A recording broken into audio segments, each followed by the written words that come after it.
Hello दोस्तों, स्वागत है आपका आपके अपने चैनल क्वेश्चन बैंक पे। और अगर आप क्वेश्चन बैंक चैनल पे पहली बार विजिट कर रहे हैं तो चैनल को सब्सक्राइब जरूर करें और वीडियो पसंद आए तो वीडियो को लाइक ज़रूर करें। तो आज हम जो पीजीडीटी का बहुत इंपॉर्टेंट टॉपिक है व्यतिरिकी विश्लेषण वो पढ़ेंगे। तो ये जो टॉपिक है ये आपका पीजीडीटी में हर बार इससे रिलेटेड क्वेश्चन आता है। मतलब आपका जो पीजीडीटी 1 2 3 4 का एग्ज़ाम होगा तो उनमें से किसी ना किसी पेपर में ये क्वेश्चन ज़रूर आता है। मतलब 10 नंबर का क्वेश्चन भी आ सकता है ये, और 20 नंबर का भी आ सकता है। तो इसमें क्या होता है व्यतिरेकी विश्लेषण में, इसमें आपको जैसे पता है हिंदी जो भाषा होती है, इंग्लिश भाषा होती है, उसमें है ना आपके जो टेंस होते हैं इंग्लिश में, हिंदी में कारक होते हैं, संज्ञा होती है, विशेषण होते हैं। तो इनका जो आपका अनुवाद होता है, इसमें अनुवादक को अनुवाद करने में बहुत ज़्यादा कठिनाई होती है। और ऐसे ही इंग्लिश से अगर आप हिंदी में ट्रांसलेट कर रहे हैं तो इंग्लिश में जो आपके टेंस होंगे और वर्ब होगी, ऑक्सिलरी वर्ब्स वगैरह, तो इसमें आपके इंग्लिश का जो अनुवादक है उसको हिंदी में कन्वर्ट करने में बहुत ज़्यादा दिक्कत होगी। तो वो एक तरीके का ये व्यतिरेकी विश्लेषण एक तरीके का एनालिसिस होता है कि जो आपका अनुवाद हो वो बिल्कुल ठीक ढंग से हो, और इसमें जो ये कारक और जो टेंस वगैरह के कारण जो आपकी व्यवधान उत्पन्न ना हो। तो इससे संबंधित ही हम ये आज लेक्चर देखेंगे। तो मैंने आपको शॉर्ट में तो समझा ही दिया व्यतिरेकी जो विश्लेषण होता है वो क्या होता है। तो आपको पता है भारत एक बहुभाषी देश है। तो ये जो लेक्चर है ये केवल व्यतिरेकी के लिए ही नहीं, आपसे आपके और भी जो कंसेप्ट है वो क्लियर होंगे। भारत एक बहुभाषी देश है, तो आपको पता है भारतवर्ष जो है उसमें आप अनेक तरीके की भाषाएं बोली जाती है, 22 तरीके की भाषाएं बोली जाती है। भाषाओं के महत्व के कारण भाषा शिक्षण एक विशेष स्थान रखता है। तो भारत में आपको पता है काफ़ी तरीके की भाषाएं हैं, तो भाषा शिक्षण भी इसमें एक विशेष स्थान रखता है। मातृभाषा के अलावा जब हम दूसरी भाषा सीखते हैं तो इसमें कोई उद्देश्य निहित होता है। मतलब आप जैसे आपका जो मातृभाषा है वो हिंदी है, आप इंग्लिश सीखते हैं तो क्यों सीखते हैं? मतलब अच्छी जॉब के लिए सीखते हैं। और मतलब क्या चीज़ जो है जो जिसके लिए आप सीखते हैं, क्योंकि इंग्लिश आज की जो नेसेसिटी बन गई है, इंग्लिश सीखना बहुत ज़रूरी हो गया। आप हर फील्ड में जाओ इंग्लिश बहुत ज़्यादा ज़रूरी है, इसलिए हम सीखते हैं। व्यापार हो, संचार हो, पर्यटन, संप्रेषण, शिक्षण का माध्यम आदि के लिए हम भाषा सीखते हैं। मान लो आप कहीं घूमने जाओ, पर्यटन के लिए जाओ, टूरिस्ट प्लेस पे जाओ, और आपको केवल हिंदी आती है और इंग्लिश नहीं आती है, तो और उसमें जो टूरिस्ट प्लेस पे जो इंस्ट्रक्शन लिखे हैं वो इंग्लिश में लिखे हैं, तो आप उसको कैसे समझोगे? तो ये एक व्यापार में इसका उपयोग हो गया, पर्यटन में इसका उपयोग हो गया, व्यापार में बिजनेस मीटिंग्स वगैरह होती है उसमें इंग्लिश में कई जो क्लाइंट्स होते हैं वो इंग्लिश बोलते हैं, तो इसमें व्यापार में हो गया, संचार में हो गया, कम्युनिकेशन में हो गया। आपका जो कॉल सेंटर से आपके कई बार कॉल आते हैं वो आप देखते हैं इंग्लिश में आते हैं, तो आपको केवल हिंदी आए तो आप उनकी भाषा समझ ही नहीं पाएंगे। संप्रेषण हो गया, किसी चीज़ को भेजना आपको किसी डिपार्टमेंट में। शिक्षण शिक्षण हो गया, यानी आपको कई जो इंग्लिश को एजुकेशनल इंग्लिश मीडियम होती है जहाँ फ्लुएंटली इंग्लिश पढ़ाया जाता है, तो उस माध्यम में भी हम भाषा सीखते हैं। आज की स्थिति में भाषा शिक्षण ज़रूरत बन गई है।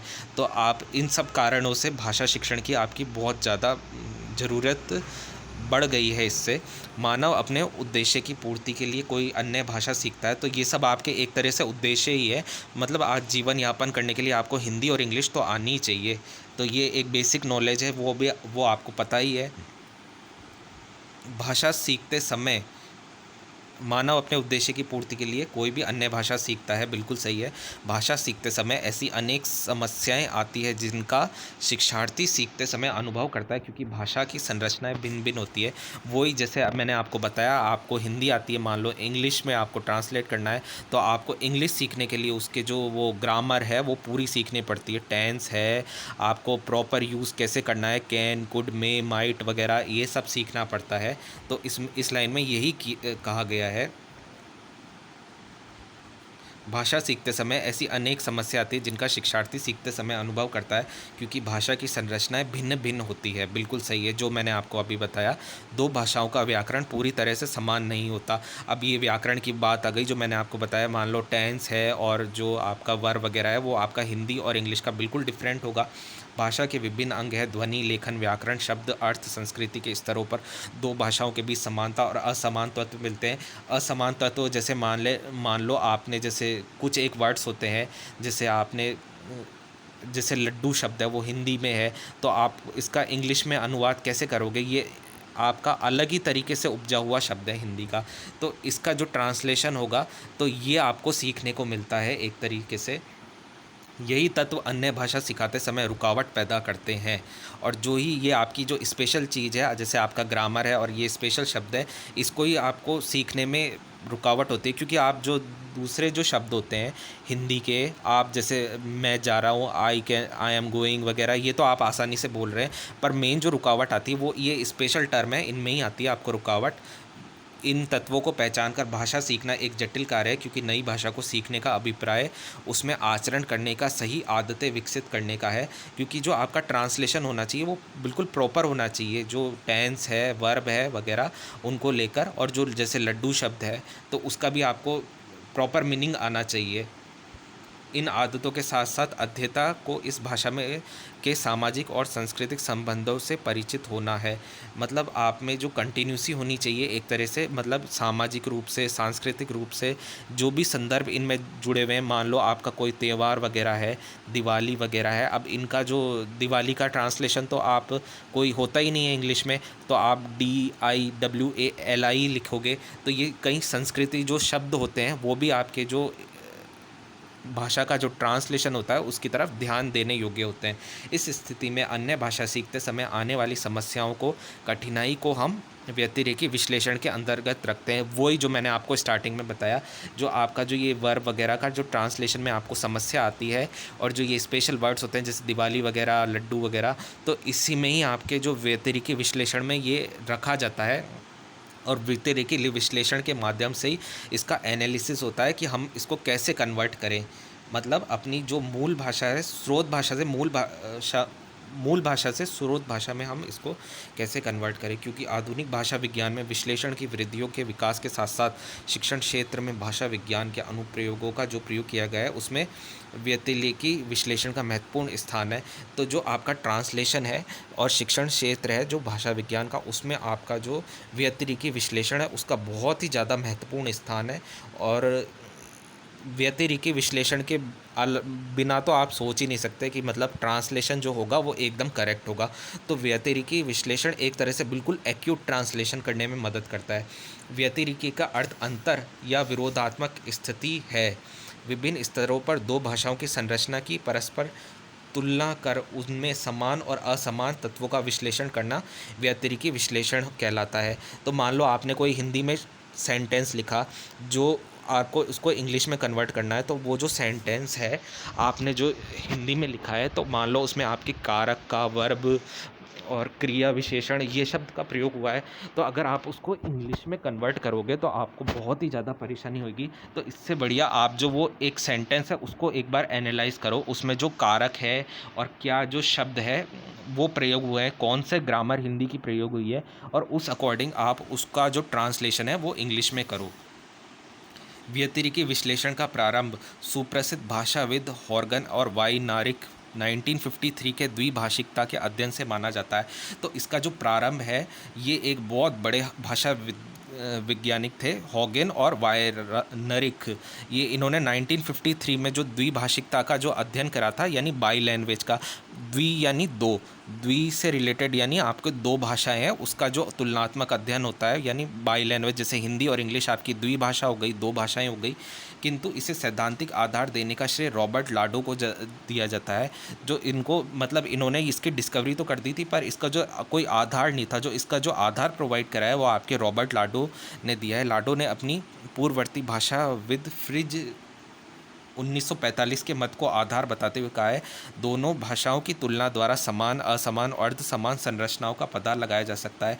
मतलब जैसे आपका हिंदी है और इंग्लिश है, तो अगर आपके सामने दोनों के टेंस आ जाए, दोनों के वर्ब जो है उनका स्ट्रक्चर आ जाए, तो इस हिसाब से, और दोनों का जो डीप मीनिंग है वो आ जाए कि क्या लिखा हुआ है, तो इस मतलब ये व्यतिरेकी अनुवाद ही है, और इससे हम एनालिसिस कर सकते हैं, व्यतिरेकी विश्लेषण कर सकते हैं और हम अनुवाद कर सकते हैं।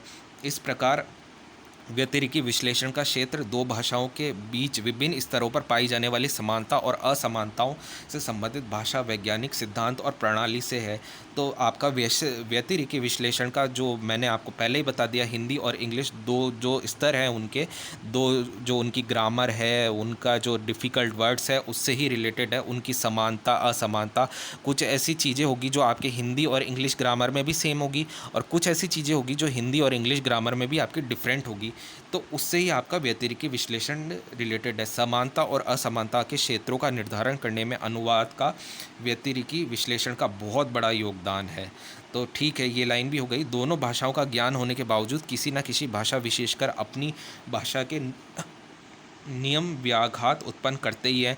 मान लो आपको इंग्लिश भी आती है, हिंदी भी आती है, फिर भी आपसे कोई ना कोई गड़बड़ हो ही जाती है। यहाँ अनुवाद की सहायता से दोनों भाषाओं का अध्ययन किया जाता है।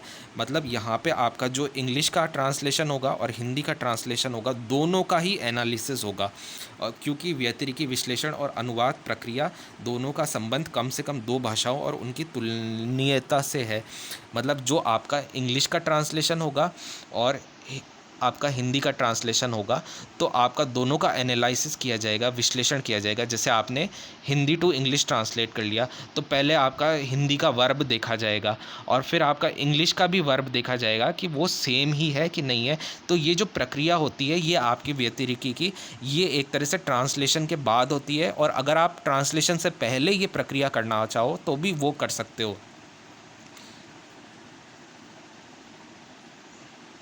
तो ये है, यहाँ अनुवाद की सहायता से दोनों भाषाओं का अध्ययन किया जाता है, क्योंकि व्यतिरिकी विश्लेषण और अनुवाद प्रक्रिया दोनों का संबंध कम से कम दो भाषाओं और उनकी तुलनीयता से है। तो वही मैंने आपको चीज़ बताई कि दोनों भाषाओं की तुलना की जाती है। दोनों का ट्रांसलेशन करना हो आपको, तो दोनों का जो स्रोत है उसका मतलब उसका एनालिसिस करो, दोनों की ग्रामर का एनालिसिस करो, दोनों का आपने जो सेंटेंस बनाया है उसमें वो शब्द सही बैठ रहे हैं, कारक के अकॉर्डिंग बैठ रहे हैं, वर्ब के अकॉर्डिंग बैठ रहे हैं, ऑक्सिलरी वर्ब के अकॉर्डिंग बैठ रहे हैं। तो दोनों का आपको एनालिसिस करना बहुत ज़रूरी है। अतः भाषाओं के विश्लेषण में जो भाषा वैज्ञानिक प्रणाली अपनाई जाती है, वह व्यतिरिकी विश्लेषण और अनुवाद प्रक्रिया दोनों पर लागू होती है। तो वही सिंपल चीज़ है कि आप जो भाषा का एनालिसिस करते हो, उसमें जो ये एक तरीके से भाषा वैज्ञानिक टेक्निक है आपकी व्यतिरिकी विश्लेषण और जो अनुवाद प्रक्रिया है, तो दोनों में ही ये होती है। जैसा मैंने आपको पहले बता दिया कि आप वर्ब वगैरह का एनालिसिस करते हो ट्रांसलेशन करने से पूर्व, तो ये आपका जो भाषा वैज्ञानिक से रिलेटेड है, मतलब ट्रांसलेशन से पूर्व। और ट्रांसलेशन करने के बाद जब आप करते हो, जो आपका हिंदी और इंग्लिश का दोनों का है अनुवाद है, तो उसका जो एनालिसिस करते हो, तो ये दोनों से ही रिलेटेड है, अनुवाद से और जो पहले जो आपका कन्वर्ट कर रहे हो उससे पहले। इस दृष्टि से अनुवाद का सीधा संबंध व्यतिरिकी विश्लेषण से है। तो ये हो गया आपका टॉपिक व्यतिरिकी विश्लेषण। तो सिंपल ही है, आपका दोनों ओर से, दोनों जो बाई लैंग्वेज है, एक भाषा मूल भाषा और स्रोत भाषा, मूल भाषा और लक्ष्य भाषा जो आपकी है, उन दोनों का ही एक तरीके से एनालिसिस करना ट्रांसलेशन के बाद या फिर ट्रांसलेशन से पहले, वो आपका व्यतिरिकी अनुवाद है। और ये बहुत ही इंपॉर्टेंट क्वेश्चन है, हर बार ये पीजीडीटी एग्ज़ाम में पूछा जाता है। ये कभी 20 नंबर का आ जाता है आपका, कभी ये 10 नंबर का आ जाता है। तो बहुत ही इंपॉर्टेंट फ्रेंड्स ये है, मैंने आपको शॉर्ट में समझा भी दिया है। तो अगर वीडियो पसंद आए तो वीडियो को लाइक ज़रूर करना, बहुत ही इंपॉर्टेंट टॉपिक है और इसको पढ़ के ज़रूर जाना, क्योंकि इसका एक क्वेश्चन पक्का आता है। तो फ्रेंड्स, चैनल को सब्सक्राइब नहीं किया है तो चैनल को सब्सक्राइब ज़रूर करें। तो थैंक यू फ्रेंड्स।